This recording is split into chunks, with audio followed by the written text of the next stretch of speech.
Hello friends, welcome to my channel Anthropology Insights. So today's topic is linguistic minorities in India and their status. So this topic is included in the paper 2. So as we know, language is an important means of communication and an integral part of any culture. We have so many languages in India. We are second after Papua New Guinea in the number of languages in our country. So when we have such a huge number of mother tongues, it becomes obligatory to study their status. So let's see the importance of language. Language is one of the greatest glories and achievements of humankind. It is one of the greatest treasures of human civilization. It is the most important part of human culture and human expressions. Language gives any human group its cultural identity. The preservation of all the components of culture is ensured through language, because as we know, culture includes not just the food habits or clothing, it includes the beliefs, the traditions, the customs which we pass from generation to generation by the means of communication, which requires language. So language provides a means of verbal communication. So there are two types of communications actually: verbal communication and non-verbal communication. So in the case of verbal communication, we require a language. So oral verbal communication is spoken language, and non-oral verbal communication means written language or sign language. Similarly, oral non-verbal communication includes laughing, crying, coughing, etc. All that requires a sound, you can say. And non-oral and non-verbal communication includes gestures, body languages, postures, expressions, facial expressions, etc. The first official survey of language diversity in Indian subcontinent was carried out by Sir George Abraham Grierson from 1898 to 1928. Titled The Linguistic Survey of India, it reported a total of 179 languages and 544 dialects. So there is a difference between language and dialects actually. You require a particular code to communicate, right? So languages and dialects both use codes. Linguistics tend to define language as the standardized code in spoken and written form, whereas dialects are spoken vernacular codes without a standardized written system. So we can say कि language जो है ये थोड़ी सी elite है, because it has certain writing rules, it has grammar, it has script, so we can have a literature in the language, whereas dialects are just the vernacular codes जिसको एक standardise written system नहीं होती है. So this is the difference between language and dialects. So देखो कि dialects और language में हमेशा कन्फ्यूजन होता है. मतलब जब भी सर्वेज होते हैं डिफरेंट, तो कुछ लैंग्वेजेस डायलेक्ट्स में या फिर कुछ डायलेक्ट्स को भी लैंग्वेजेस में यूज़ करते हैं डिफरेंट. कुछ प्राइवेट सर्विस भी होते हैं और गवर्नमेंट भी. सो इन दैट केस की नंबर ऑफ लैंग्वेजेस और डायलेक्ट्स की नंबर्स अलग अलग आ जाते हैं. तो it's better to call it a mother tongue rather than language or a dialect, just commonly calling it mother tongue to include all the languages. So with so many languages existing in India, we can say India has linguistic pluralism.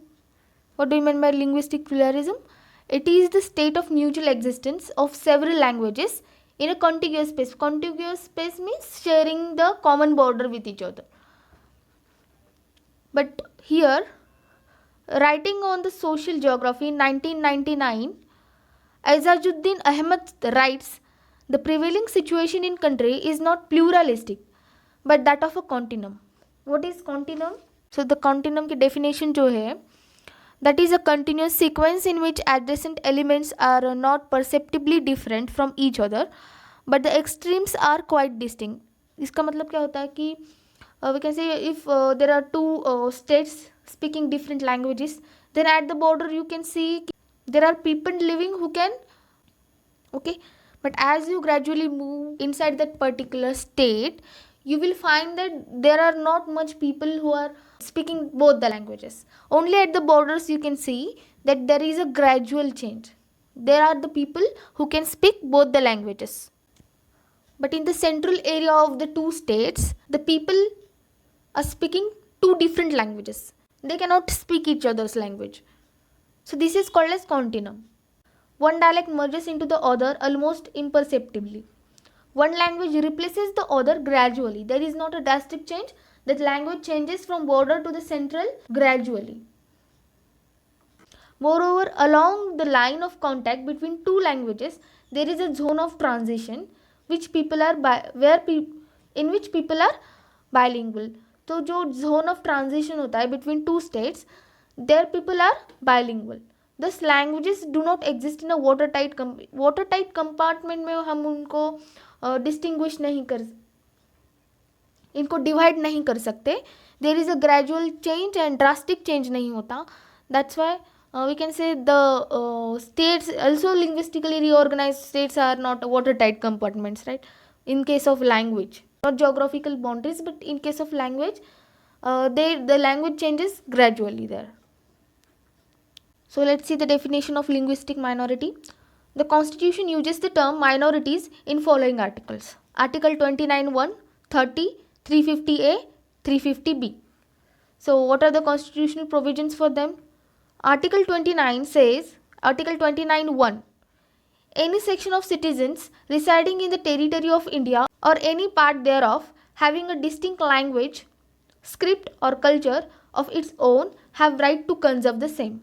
Any section of citizens which is residing in the territory of India and which is the part of India which having distinct language and script and culture of their own, they have the right to conserve it.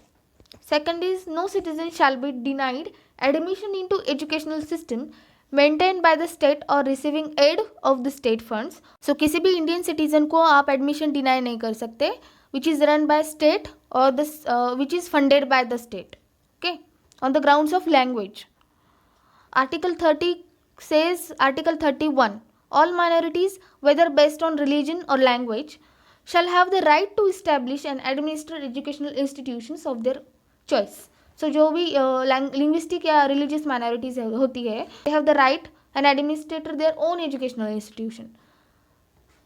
So Article 32 says that the state shall not, in granting aid to educational institutions, discriminate against any educational institution on the ground that it is under the management of minority, whether based on religion or language. So state जो fund देती है educational institutions को, it cannot discriminate while giving the funds between the educational institutions based on the ground that it is managed by the linguistic minority. Article 350A. It shall be the endeavour of every state and of every local authority within the state to provide adequate facilities for instruction in the mother tongue at the primary stage of education to children belonging to the linguistic minority group, and the President may issue directions to any state as he considers necessary or proper for securing the provision of such facilities. तो state का ये प्रयास होना चाहिए कि आपकी state में जितनी भी लिंग्विस्टिक माइनॉरिटीज़ एग्जिस्ट करती है उनको आप प्राइमरी एजुकेशन उनकी मदर टंग में दो, और प्रेसिडेंट ऐसी स्टेट्स को डायरेक्शंस भी दे सकता है. Article 350B(1), there shall be a special officer for linguistic minorities to be appointed by the president. 2. It shall be the duty of the special officer to investigate all matters relating to the safeguards provided by the linguistic minorities under this constitution and report to the president upon those matters at such intervals as the president may direct, and the president shall cause all such reports to be laid before each house of parliament and sent to the governments of the state concerned. So article 350B में ये कहा गया है कि there shall be a special officer for linguistic minorities who will be responsible for investigating the matters related to the safeguards provided for such linguistic minorities. ठीक है, और उनको एक रिपोर्ट प्रेजेंट करेगा प्रेसिडेंट को एट द इंटरवल्स प्रेसिडेंट में direct, and president को ये सारी रिपोर्ट्स प्रेजेंट करनी पड़ेंगी before each house of parliament and also to the state governments concerned. Okay, next article is article 347. It provides for the use of majority language in the administration. If a demand is made in this behalf and the president is satisfied that a substantial portion of the population of a state desires the use of any language spoken by them to be recognized by the state, the President may direct that such language shall be officially recognized throughout the state or any part. So एक state में अगर एक substantial portion of the population एक specific language बोलता है, then the president can direct to the state so that they can accord official status to that group in that state. This happens if the demand is made that on behalf of that group. What a linguistic minority means is clear from Articles 29 and 30 of the Constitution. Thus, linguistic minorities are minorities residing in the territory of India or any part thereof having a distinct language or script of their own. So, it's a group of people having a distinct language and the script of their own residing in the territory of India in any part.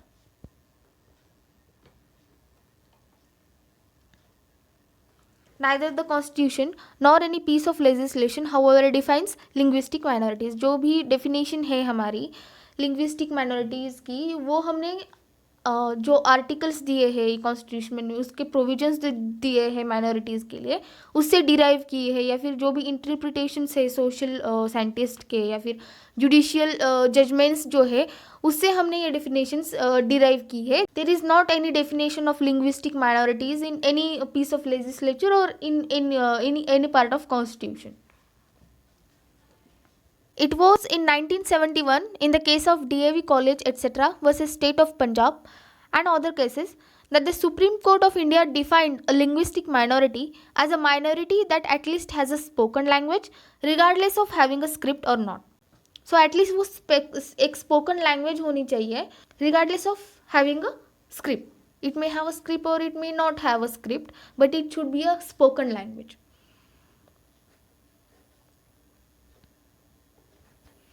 In the case of T.A. Pai Foundation and others versus State of Karnataka, it further held that the status of linguistic minority is to be determined in the context of states and not India as a whole. जो भी हमारी linguistic minority के हम status देते हैं, it should be given in the context of that particular state, not India as a whole. India की comparison में उसको माइनॉरिटी नहीं डिक्लेयर कर सकते हैं.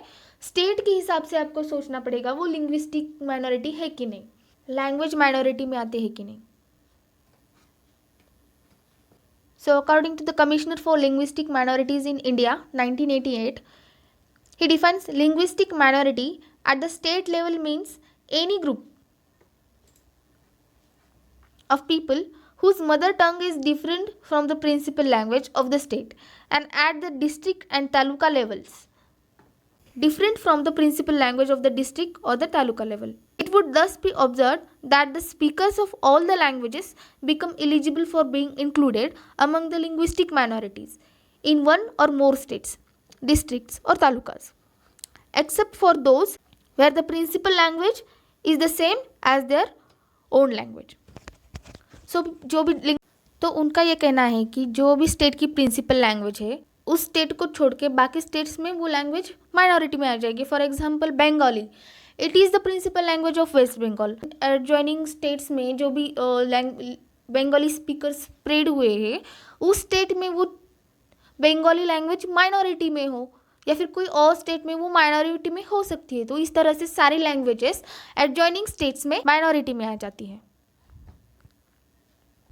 When India became independent and different types of groups and communities in pluralistic India were craving for the fulfillment of their aspirations, India's national leaders had to confront several language problems in the first 2 decades of the independence. So what are these problems? The official language use, the demand for the linguistic reorganization of the provinces of India whose boundaries during British rule did not conform to linguistic divisions, and the status of minority languages within the reorganized states. So ये कुछ beginning में problems face करने पड़े थे हमारे national leaders को. The State Reorganization Act 1956 was a major reform of the boundary Indian states and territories, reorganizing them along linguistic lines.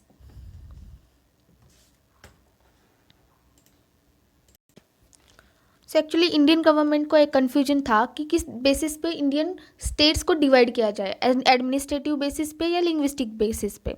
सो इसके लिए डिफरेंट डिफरेंट कमिटीज़ बनाई गई थी. जो ये जो एक्ट बना है, the states reorganisation act 1956, that was the outcome of the Fazal Ali committee recommendations, जिन्होंने लिंग्विस्टिक बेसिस पे स्टेट्स बनाने की रिकमेंडेशन दी थी. लेकिन इससे पहले भी दो कमिटीज़ हो चुकी है. 1948 में जैसे इसकी धार कमीशन बिठाई गई थी. फिर उसके बाद में 1940 दिसंबर 1948 में और एक कमेटी बिठाई गई थी, JVP committee. Both these committees actually favoured reorganisation on the basis of administration convenience rather than linguistic consideration. Last committee जो है फाजल अली कमेटी, उनकी रिकमेंडेशन से ये लिंग्विस्टिक बेसिस पे रीऑर्गेनाइजेशन हुआ स्टेट्स का. Thus, the issue and problems of linguistic minorities are largely the byproduct of the reorganization of states. Because हम लोग perfectly demarcation नहीं कर सकते states का on the basis of language. People are spreaded in the adjoining states. So there is not a drastic change, there is a gradual change, and you can see the people speaking principal language of the state which are living in the adjoining states also. So that's why there is a problem of minority, because they will be minority in that state.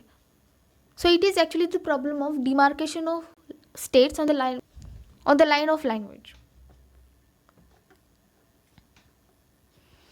Creation of state on linguistic basis is due to public demand than politically considered decision for national unity.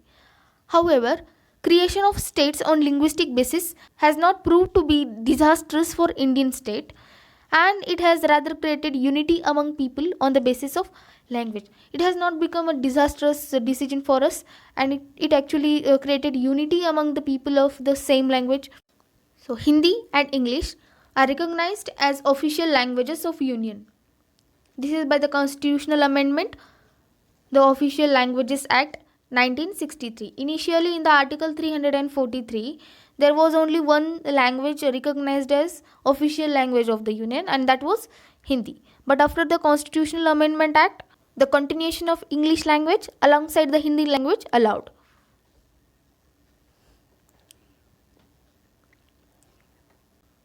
Eighth schedule of Indian Constitution includes the 22 regional languages recognized as official languages in linguistically reorganised states. जो भी हमने linguistically reorganise किए हैं states, उनकी जो भी official languages है that are mentioned in the 8th schedule of the Indian constitution, and there are total 22 regional official languages. For example Kannada, Marathi, Oriya, Bengali etcetera. The states can specify their own official language or languages through legislation. States actually are free to decide any language as their official language, and just not one, they are free to decide any number of languages within their states as official languages. In India, the data collected about mother tongues through the 2011 census showed 19,569 languages, which after linguistic scrutiny and categorization resulted in 1,369 rationalized mother tongues. And nearly 400 of these languages, however, are facing the threat of extinction in the coming 50 years. This highlights the continued need to protect and nurture the languages spoken by the minorities. So you can see nearly 400 languages are facing the threat of extinction in the next 50 years. So we need to protect and nurture them so as they don't get extinct. हम लोग जब भी linguistic minorities की discussion करते हैं, it is also important to consider the tribal languages, because some of them are just dialects, they don't even have scripts, so they are just spoken languages. They are facing the threat of extinction actually because of the assimilative policies of the state or majority language domination. So what are the problems of linguistic minorities in India? The center has been unable to protect the linguistic minorities effectively against the opposition of the state governments concerned. So जो भी state की governments है, they actually opposed to protect other languages in their own states. For example, Bengali speaking people in Assam or Kannada, Malayalam and Tamil speaking people in Andhra Pradesh and vice versa. So there is a state opposition in protecting their language. So the next problem is prejudices and discriminatory tendencies among the dominant ruling class. For example, in the north, Urdu in the North Indian states and the various so-called mother tongues or dialects of Hindi and other languages which have not been granted official recognition by either the central or state governments. Even when official recognition has been granted grudgingly in some states, for instance, to Urdu in Bihar, UP, and AP. So, the third problem is discriminatory and hostile attitude of dominant class in job competition and other economic activities in various states. The speaker of minority languages are always conscious about their cultural identity and when face a hostile state tend to come together and become a political force for the redressal of their grievances. जब उन पे ऐसी discriminatory policies implement की जाती है या फिर उनको dominate किया जाता है, then for the redressal of the grievances they come together and become a political force. So इन चीज़ों से जो है separatist tendencies emerge हो जाती है. So that is also a threat for our national unity. Political status of the linguistic minority plays a crucial role to notify the language as minority or to recognize it as officially used language of that states. So जो linguistic minorities है उनको official status देने के लिए या फिर उनको minority as a minority recognize करने के लिए या notify करने के लिए जो political power चाहिए वो कभी कभी उनके पास नहीं होती है. In such cases the states actually ignores them to identify as the minority. Next problem is the Constitution under Article 351 provides a directive to the Union to promote the uses of Hindi across India so that it can serve as a medium of expression among the diverse population.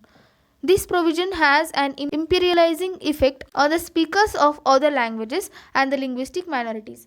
भले ये 351 article जो है which actually promotes the use of Hindi language across India so there is a single language to communicate between different speakers.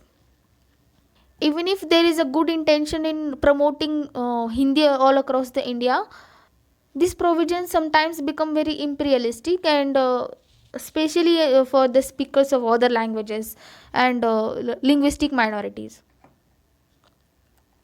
Problems of instruction in mother tongue. So what are the problems? Paul Brust, taking a holistic view of the situation, rightly says that recognition of a mother tongue by a state government is no guarantee that facilities will be actually provided for the students in government schools to receive instruction through the medium of their mother tongue. State government rules and guarantees generally require that the parent of the children who wish such instruction formally request it. So खुद से वो facilities provide नहीं करते. They want the parents of the children to formally request for such provision. But in many cases formal requests are given by minorities but no action was taken. तो ऐसा भी होता है कि उनकी request को ignore किया जाता है. The Scheduled Area and Scheduled Tribe Commission, appointed by the Government of India in 1960, reported that in actual fact, some of the states have taken this matter very casually. The state government in general have tended to ignore the requests of the Commissioner for Linguistic Minorities and for Scheduled Caste and Scheduled Tribes. जो भी request है Commissioner for Linguistic Minorities या for Scheduled Caste and Scheduled Tribes, these requests are actually ignored by the states. And there is also a problem of number of children. They are not adequate to provide education in their own language. Also constraints of textbooks and professional teachers are not available. Bengali people in nearby states will be in minority, right? But to provide them education in their own language, there should be professional teachers. Lacking of professional teachers or textbooks, these are also the constraints in providing them education in their own language. So what are the problems of tribal language? They also have a lack of availability of textbooks and teachers. And they also have a lack of scripts sometimes For example, as I said, Bhils and Munda and Gond tribe in Madhya Pradesh, they don't have their own scripts. According to the reports of the National Commission for Religious and Linguistic Minorities, however, linguistic minority status of a community is determined by numerical inferiority, non-dominant status in a state, and possessing a distinct identity. The report states that exclusive adherence to a minority language is a leading factor that contributes to the socio-economic backwardness, and that this backwardness can be addressed only by teaching the majority language. So here the commission tells the exclusive adherence to a minority language to be the reason of their socio-economic backwardness, and suggests them to learn either English or any their majority language. Actually, they should have emphasized the need to develop mechanisms and institutional structures to accommodate linguistic minorities so that they do not fall into the traps of socio-economic backwardness merely because they speak a different language or they speak a minority language. The Commission recommends that such individuals and communities learn the majority language to survive. This is a clear acknowledgement of systematic state discrimination emanating on the basis of the language that an individual and community speaks. So state की ये जो discriminating tendencies है, these are the reasons why many of the indigenous languages are at risk. It is necessary to emphasize that the mere knowledge of the majority language does not alleviate the backwardness of the linguistic minorities, and that it can only be achieved by integrating the minority languages into the education system. This will help in preserving such languages and the associated knowledge system, while also easing the process of learning for students belonging to the linguistic minorities. सिर्फ majority की language सीखने से हम backwardness alleviate नहीं कर सकते. There are other factors also which are responsible for it. अगर हम उनकी माइनॉरिटी लैंग्वेज को एजुकेशन सिस्टम से इंटीग्रेट करें तो actually it will help them to preserve the language. A high-level committee on socio-economic health and educational status of tribal communities in India rightly points out that the reasons for extremely low literacy rates among the PVTGs, particularly vulnerable tribal groups, are poor educational infrastructure, poorly trained teachers, lack of teaching in the tribal languages, and completely irrelevant curriculum. Even the draft national policy on tribal groups acknowledge that the changing educational scenario can push many of the tribal languages into extinction, and provides that education in their mother tongue in the primary level of education needs to be encouraged. As many of the schools for tribal groups are witnessing a sudden shift to English medium or instruction, students belonging to the indigenous linguistic minorities are facing the brunt of it, as they cannot understand their curriculum and are also losing their own language. तो ये सारी जो चीज़ें हैं, poor educational infrastructure, poor train teachers, lack of teaching in the tribal languages, these are responsible for the low literacy rates among PVTGs, and even the curriculum is completely irrelevant. They should be taught about the societies and culture they are familiar with, and gradually you should actually move towards the outside world. This is the reason we find many dropouts in such children, because parents think the knowledge they gain is not that useful and send them to work outside, and ultimately they end up being a child laborer. So that's why even the draft national policy says that education in the mother tongue at primary level is important. The available affirmative actions can only be effectively utilized by the students of indigenous linguistic minorities if the medium of instruction is their own language and English or majority regional language is taught comprehensively as a second language. So the best way is to teach them in their own mother tongue with English or majority regional language as their second language. So what are the solutions to preserve the linguistic minorities? Here are some of the steps. National integration is not possible without emotional integration. There is a need of sense of security and protection of their language, culture and customs. The center and state should be proactive in recognizing them as minorities and protecting their interest. Promotion of instruction in mother tongue, adoption of script, adoption of common script for tribal languages or dialects. Devanagari appears to be appropriate because Hindi is also written in the Devanagari script, so there will be a double benefit for them. It has been adopted by Bodos of Assam, Bhils, Munda, and Gonds of MP. Government policies and development programs to provide security, preserve their language, and integrate their mother tongue in the educational system. So, this is all about the linguistic minorities. I hope everything is clear to you. Now, I would also like to know in the comments about your state and also the language you speak. Let's see how many different language speaking people are watching this video. Thank you.